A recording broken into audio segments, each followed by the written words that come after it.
starts this Wednesday, February 18th, and here are a couple things to know about Lent.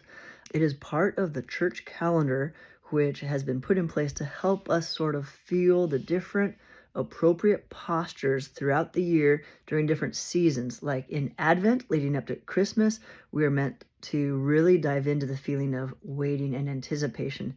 In Easter, we are meant to feel the rejoicing of the resurrection and the hope and enjoyment of the future coming kingdom. But Lent, leading up to Easter, is meant to be a time for us to connect to our mortality and our weakness. The way that a lot of people do this is fasting. Choose something that feels like it could be an idol of some sort in your life and try to give it up in some manner and some rhythm in your life for the 40 days of Lent.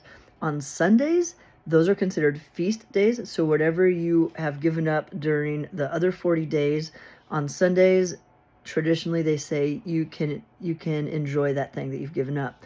And the idea is that you are giving up things that you generally lean on in times of stress and hunger for when you want that thing that you go to relieve pain or tension, and try to spend that time leaning on God and turning to God.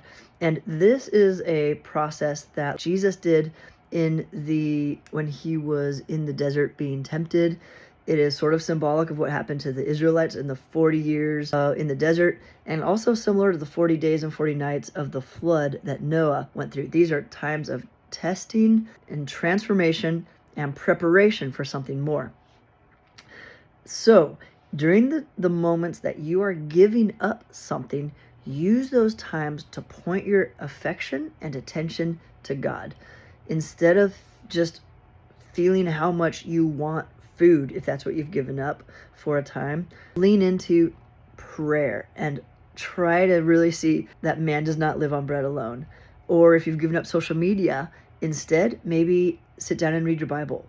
So these are some of the things that you should know as we begin Lent on Wednesday.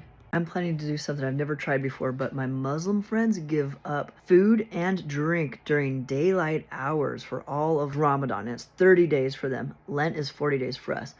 So feel free to follow along and utilize this graphic if you'd like. This is what I made to help present to our house church about Lent. And if you want it, join our school group, SKOOL, and searching for Spiritual Disciplines Lab /gym.